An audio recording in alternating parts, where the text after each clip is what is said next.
Mesdames et messieurs, bonsoir. Nous sommes dimanche 8 mars. Bienvenue dans le 20h.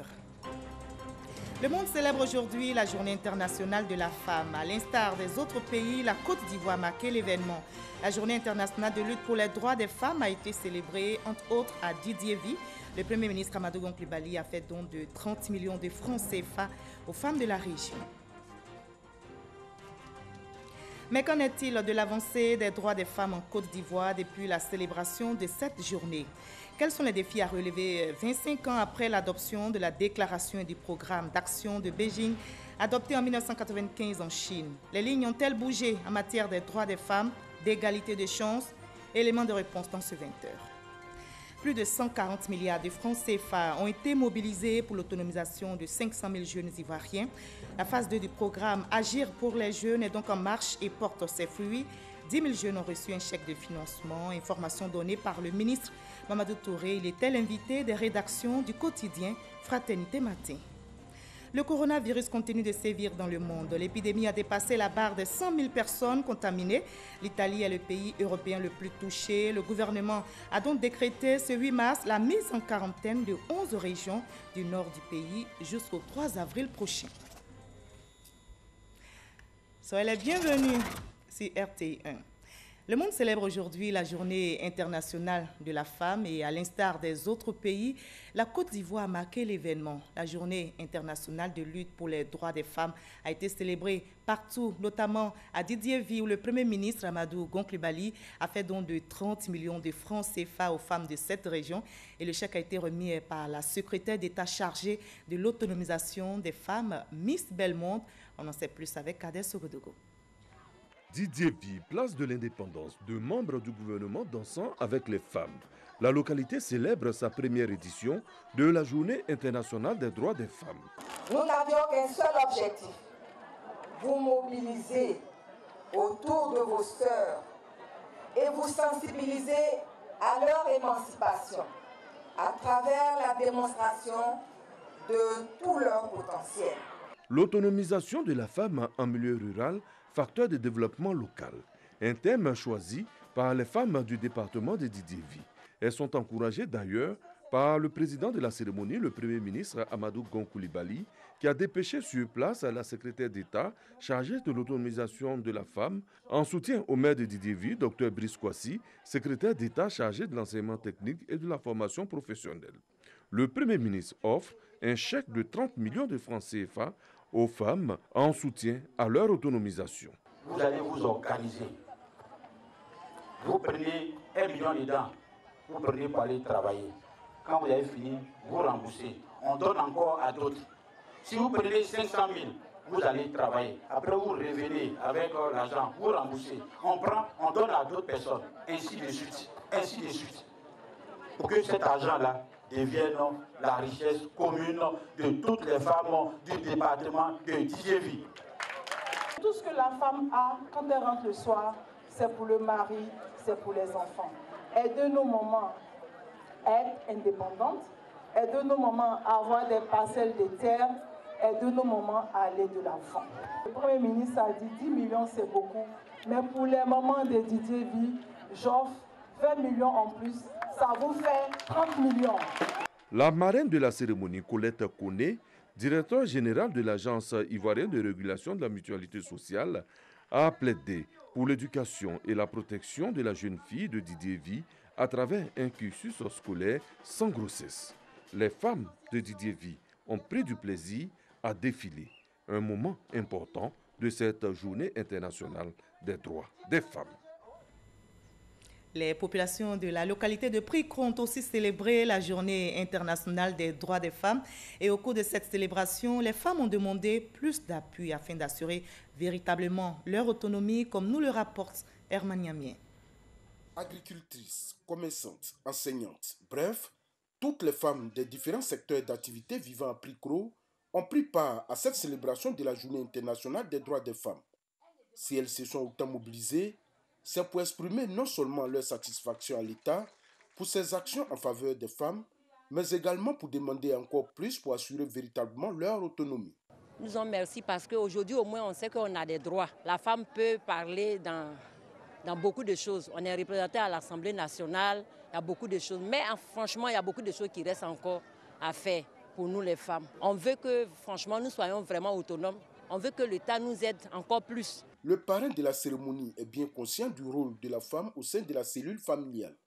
Selon le directeur général du laboratoire du bâtiment et des travaux publics, une femme autonome est un véritable soutien pour sa famille.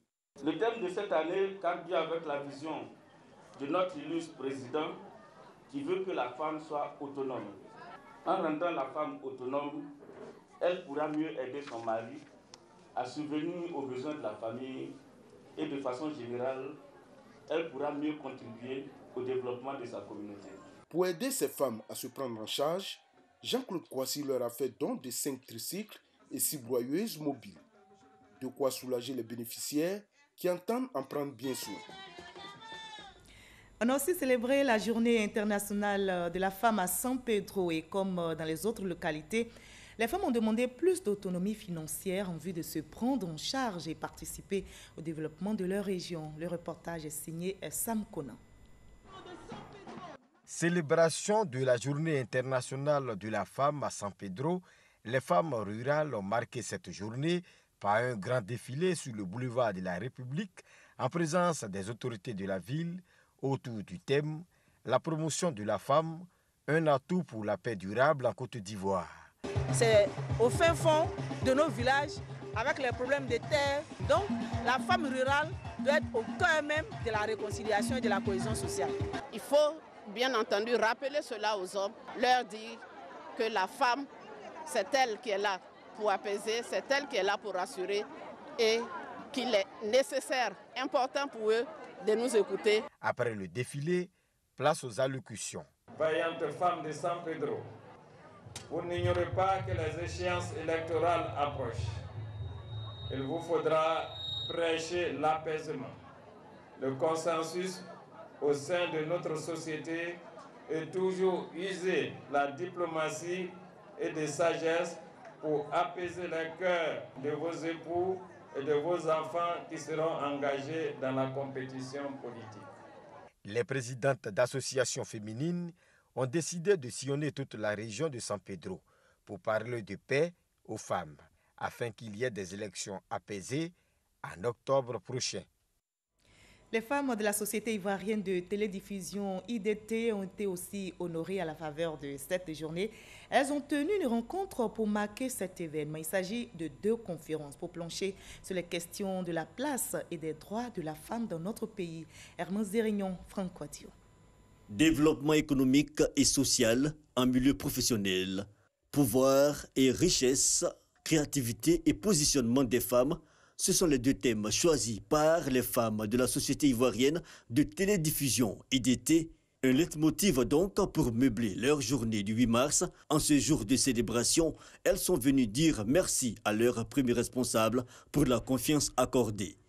Les femmes de l'IDT peuvent affirmer avec fierté que la condition de la femme compte pour beaucoup aux yeux de notre directeur général, qui a accordé sa confiance à plus de 30% de son effectif représenté par les femmes. Merci, monsieur le directeur général. Au nom de Sidi Touré, ministre de la Communication et des Médias, Rosine Anokakou a exhorté les femmes de l'IDT à être des vecteurs de paix et de cohésion. Faire avancer la cause de la femme, faire bouger les lignes, nécessite de ne pas rester assis, uniquement à rêver ou à critiquer, mais impose de se lever et agir. Les efforts doivent être quotidiens à tous les niveaux pour que la Côte d'Ivoire puisse bénéficier du plein potentiel de tous ses fils et de toutes ses filles. À vous, dévouées et engagées femmes d'IDT, étoiles de la télévision numérique en Côte d'Ivoire, que pourrais-je dire d'autre pour mieux vous honorer? Je suis fier de vous et je m'engage pour votre cause noble au sein de la Société ivoirienne de télédiffusion. Toutefois, je vous invite également à être de la génération égalité et à vous lever pour vos droits. L'édition 2020 de la Journée internationale des droits des femmes a pour thème national la promotion de la femme, un atout pour une paix durable en Côte d'Ivoire, un thème qui invite chaque sœur, chaque mère et chaque épouse à œuvrer davantage pour une paix véritable dans le pays. Et si on se posait certaines questions, notamment qu'en est-il de l'avancée des droits des femmes en Côte d'Ivoire depuis l'instauration de cette journée par l'ONU? Quels sont les défis à relever 25 ans après l'adoption de la déclaration et du programme d'action de Beijing adopté en 1995 en Chine? Les lignes ont-elles bougé en matière des droits des femmes, d'égalité de chances? Élément de réponse avec Sefoura Zegui. La Journée internationale des droits de la femme est un jour où les actions et les combats des femmes du monde entier sont reconnus. Cette journée met également en avant la lutte des femmes pour leurs droits, notamment la réduction des inégalités femmes-hommes. En 1995, le programme d'action de Beijing a fait ressortir 12 domaines critiques dans lesquels des mesures urgentes étaient nécessaires pour assurer aux femmes, aux hommes, aux filles et garçons une égalité accrue et plus de possibilités. Il y a les femmes et la pauvreté. Ensuite, il y a l'éducation et la formation des femmes. Ensuite, il y a les femmes et la santé.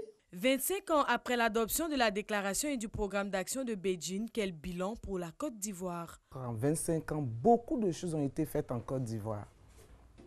Je vais rapidement citer cette loi sur les 30% en matière politique et des assemblées élues en faveur des femmes. Et cette loi a été promulguée, on attend seulement qu'on nous donne le décret d'application pour qu'effectivement elle rentre en ligne de compte. Les nouvelles sont encourageantes en matière de participation des femmes à la politique. La Côte d'Ivoire a adopté un projet de loi instituant un quota minimum de 30% de femmes sur les listes des partis politiques, présentant des candidats aux élections de toute assemblée collective. Une mesure bien accueillie par les femmes qui demandent toutefois l'application sur le terrain. Nous savons qu'en 2019, il y a eu la loi favorisant la participation des femmes aux assemblées élues. Et donc, l'année 2020 étant une année électorale, nous espérons que les hommes politiques, les partis politiques vont en prendre possession et faire en sorte qu'on voit la transformation des chiffres au niveau des postes électifs. En plus du quota, d'autres actions ont été entreprises par les pouvoirs publics afin de renforcer l'égalité femmes-hommes. Je peux prendre cette loi qui permet à la femme d'adjoindre son nom sur le nom de l'enfant. À l'époque, l'enfant porte le nom de l'époux, donc le nom du père. Et il y a cette autre loi qui fait de la femme aussi, au même titre que l'homme, chef de famille. On pourrait aussi citer cette loi qui permet de punir le violeur. C'est d'actualité en Côte d'Ivoire. Il est puni, on dit, de 5 à 20 ans. Des lignes qui bougent, mais les actions ne sont pas suffisantes selon certaines organisations de la société civile. Progrès au plan légal, oui. Au plan législatif, oui. Progrès au plan institutionnel, oui. Mais progrès dans le changement, c'est-à-dire progrès en termes de jouissance des femmes de leurs droits, je dirais qu'il n'y a pas véritablement de progrès. Malgré les progrès réalisés en matière de droits de la femme, la communauté internationale reconnaît que la situation de la plupart des femmes et des filles dans le monde évolue lentement. Jusqu'à ce jour, aucun pays n'est en mesure d'affirmer avoir atteint l'égalité des sexes. Et la Journée internationale des droits de la femme a été aussi évoquée dans le magazine du dimanche au journal de 13h présenté par Hamza Diaby. Il a reçu Aimé Zebeyou, secrétaire d'État chargé des droits de l'homme. Elle s'est prononcée sur les avancées des droits de la femme dans notre pays. Et ce sont notamment l'école obligatoire pour garçons et filles, la loi d'octobre sur la représentativité des femmes au sein des assemblées élues. Je vous propose juste un extrait de cet entretien. Au niveau des lois relatives au mariage, on a constaté que la femme était lésée.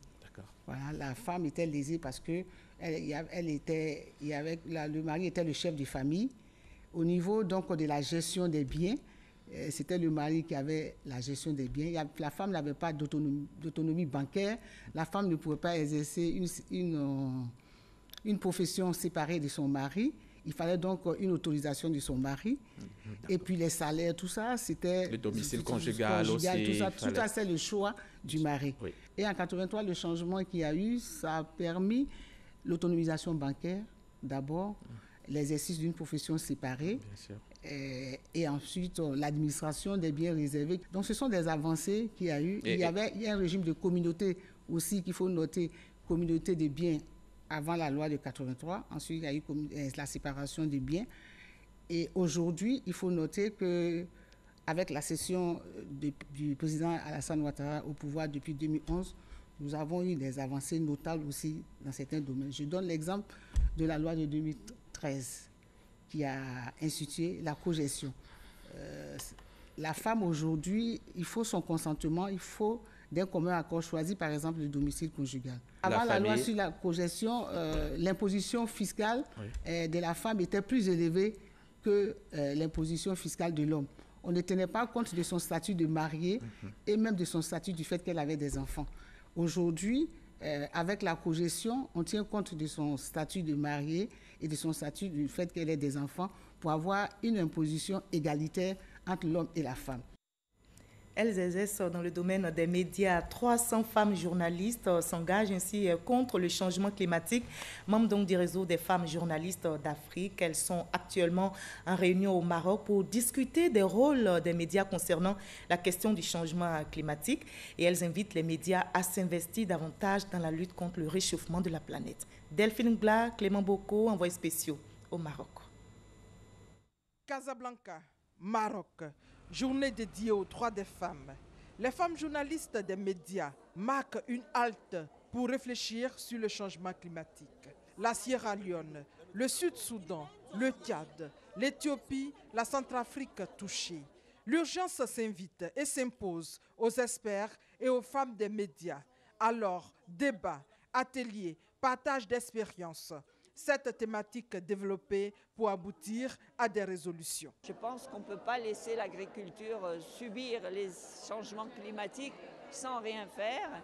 Et la solution pour faire face au changement climatique et maintenir l'agriculture qui occupe une personne sur deux pratiquement en Afrique et qui nourrit toute l'Afrique, eh bien, le meilleur moyen, c'est d'avoir une agriculture biologique. Ce qui m'a le plus marqué, c'est la gestion des déchets. Parce que nous sommes des humains et chaque personne produit des déchets. Au plan familial, au plan national, nous avons en fait des déchets que nous devons en fait gérer. Et aujourd'hui, on a une urbanisation galopante qui fait que les villes aujourd'hui seront peut-être, on l'a dit dans quelques années, à plus de 80% de taux d'urbanisation. Donc c'est important de penser à des villes durables. Restitution des travaux, élaboration d'un plan d'action déployé sur l'année en cours. Chaque panafricaine dans son pays se doit d'être acteur du changement en informant et en sensibilisant population et pouvoir public à travers sa plume. C'est l'engagement pris par les 300 panafricaines venues des 54 pays d'Afrique après les assises sur l'urgence climatique avec l'espoir de voir un continent où il fait bon vivre. Un continent qui aura trouvé la solution à la sécheresse, aux inondations, à la malnutrition et aux maladies hydriques. Car pour les panafricaines, seuls on va vite, ensemble on va plus loin. Un message pour une autre retrouvaille et un autre rapprochement avec plusieurs défis à relever pour le rayonnement du continent africain. Elles sont albinos et elles en sont fières. Et pour la première fois, notre pays vient d'organiser Miss Albinos. La Miss donc est connue, elle s'appelle Konema Guatene Traoré. Elle a été désignée lors de la première édition de Miss Albinos Côte d'Ivoire 2020. C'était hier samedi en présence de Mme Aimé Zebeyou, secrétaire d'État chargée des droits de l'homme. Elle représentait le Premier ministre Amadou Gon Coulibaly. L'événement vise entre autres, vous l'avez deviné, à réduire les préjugés, les inégalités et les discriminations à l'égard des albinos. Dangui Dangui. Les jeunes filles albinos ont rivalisé de beauté et d'élégance au cours de cette première édition de Miss Albinos Côte d'Ivoire 2020. C'est une initiative de la Fondation internationale Gouré Ampis en collaboration avec la Fédération des associations et organisations pour le bien-être des albinos de Côte d'Ivoire. Une opportunité pour ces albinos d'attirer l'attention de l'opinion sur les préjugés et les inégalités dont ils sont victimes. Les personnes atteintes d'albinisme sont des personnes à part entière qui sont capables d'aller à l'école, d'avoir des diplômes, de travailler, de se marier. Comme la plupart des personnes en situation de handicap, les albinos se battent chaque jour contre les préjugés et les discriminations. Ils peuvent compter sur le soutien de la Fondation internationale Gouré Ampis et les autorités ivoiriennes, notamment le Premier ministre Amadou Gon Coulibaly. Ces personnes-là sont complexées, il fallait les revaloriser. C'est la joie, la fierté de savoir que les femmes albinos ont décidé de se faire valoir et montrer qu'elles comptent aussi dans ce pays. Elles sont toutes belles et c'est pour ça que je suis vraiment heureuse de savoir que le Premier ministre n'a pas hésité à parrainer cette cérémonie. La première édition de Miss Albinos Côte d'Ivoire 2020 a eu pour thème « Enjeux et défis du développement socio-économique de la Côte d'Ivoire ». Je suis albinos et je compte. Et vivement la deuxième édition de Miss Albinos en Côte d'Ivoire. Voilà tout ce que l'on pouvait dire ce soir sur la Journée internationale des femmes. Bonne fête à toutes ces braves et belles femmes qui suivent RTI1. L'Assemblée nationale vient d'adopter le calendrier des travaux de la deuxième session extraordinaire pour l'année 2020. Il s'étend du 7 mars au 17 mars prochain et pendant cette période, les députés vont examiner la résolution fixant les règles d'organisation et fonctionnement du Congrès et le projet de loi portant révision de la Constitution. Les détails avec Konaté Moussa. Ouvert ce samedi 7 mars, les travaux de la deuxième session extraordinaire de l'Assemblée nationale vont prendre fin le mardi 17 mars prochain. Le calendrier vient d'être adopté par les députés. Il prend en compte les réunions du Parlement en congrès. Les travaux de cette session extraordinaire commenceront avec la réunion du congrès prévue le lundi 9 mars à Yamoussoukro pour les délibérations sur la prise en considération du projet de loi portant révision constitutionnelle.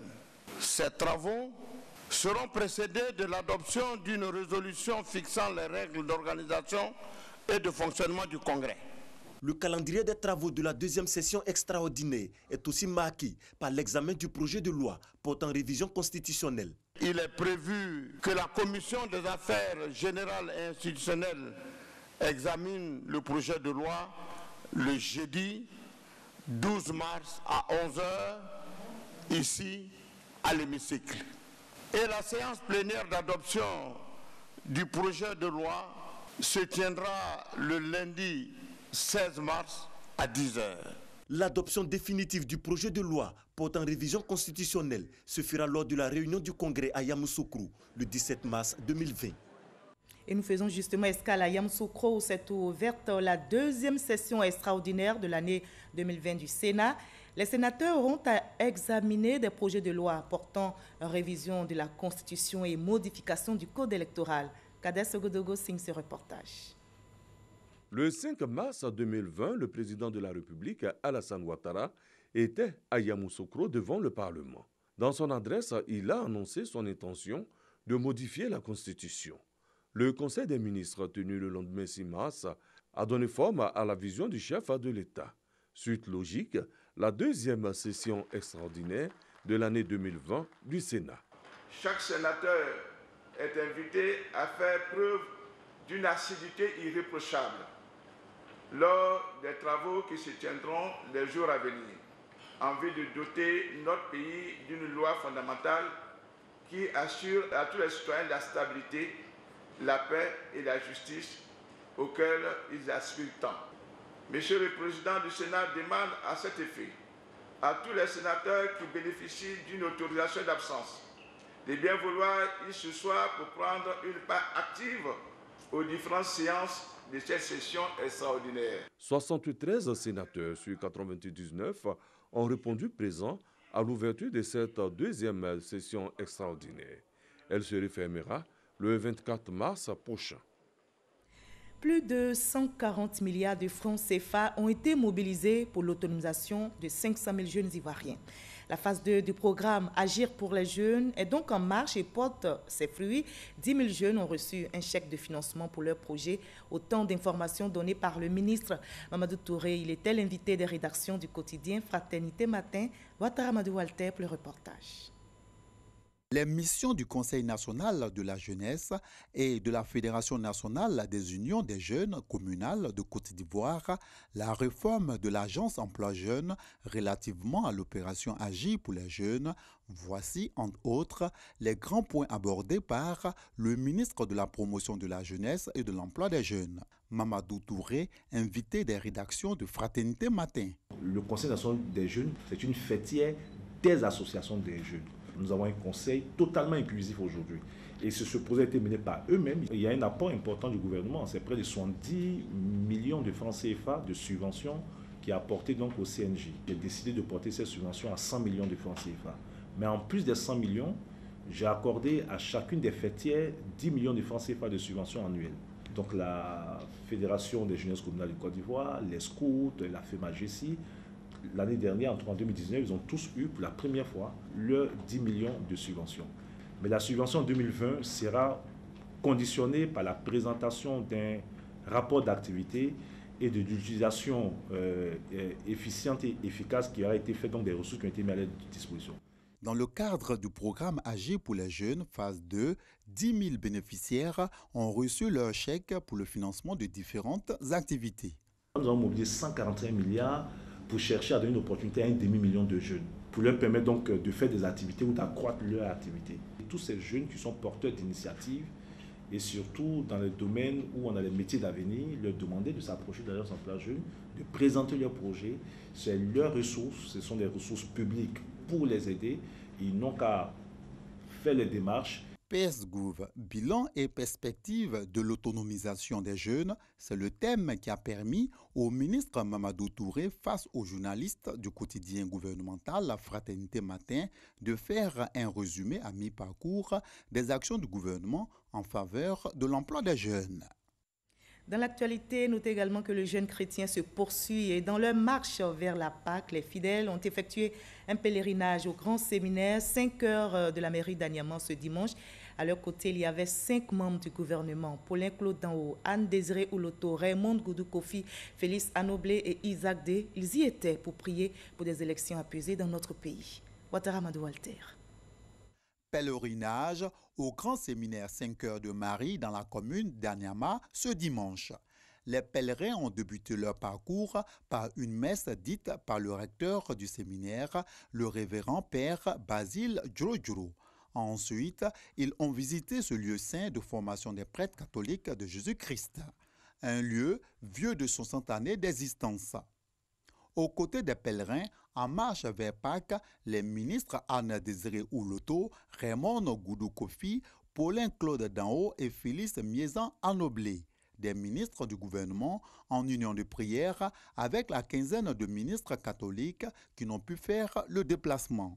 Le passage des ministres ce 8 mars au grand séminaire 5 heures de Marie d'Aniama a été marqué par des vœux pour davantage de paix en Côte d'Ivoire et par une remise de dons en vivres et non-vivres, ainsi que des dons en numéraire au nom du Premier ministre Amadou Gon Coulibaly. Je vous propose le reste de l'actualité à l'étranger dans le 7 sur 7. Qu'est-ce qui a marqué l'actualité internationale cette semaine? Le tour du monde en 7 jours, c'est avec Ahmed Traoré et Michel Digré.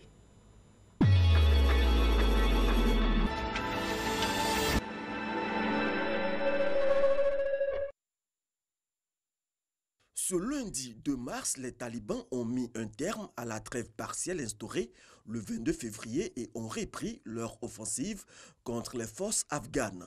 Et ce, 2 jours après la signature d'un accord historique avec les États-Unis. Joe Biden a surfé sur la dynamique enclenchée lors de sa victoire en Caroline du Sud.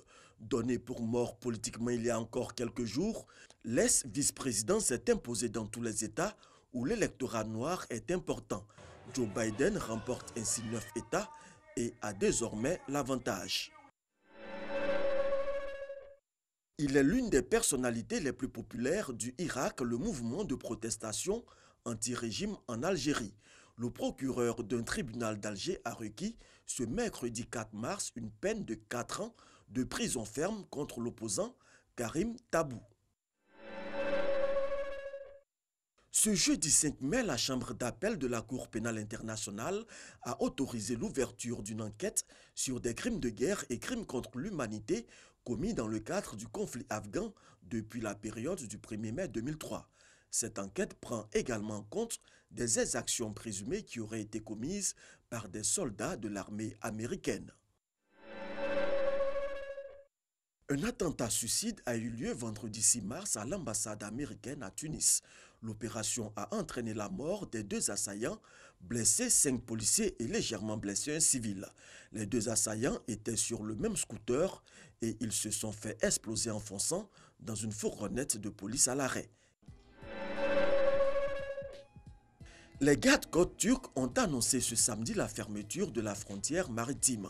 Le président Erdogan a donné l'ordre d'empêcher les migrants de traverser la mer Égée, alors qu'ils tentent de franchir la frontière terrestre entre la Turquie et la Grèce après la décision d'Ankara de ne plus les en empêcher.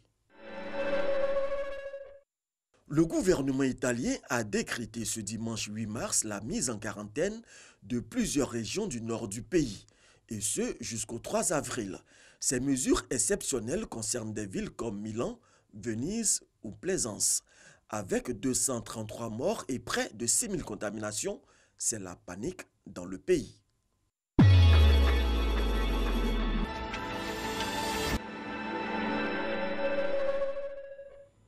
Voilà, ainsi va le monde, mais ne décrochez pas. Tout à l'heure à 20h50, vous aurez une émission spéciale qui sera diffusée sur RTI 1 et présentée par Gabriel Zani, qui est déjà en place. Le thème, synergie d'action contre le coronavirus. Le docteur Eugène Aka Awele, ministre de la Santé et de l'Hygiène publique, fait partie des invités. Très belle soirée sur RTI 1. Très belle soirée à toutes les femmes qui suivent RTI 1. Bonne fête à vous toutes.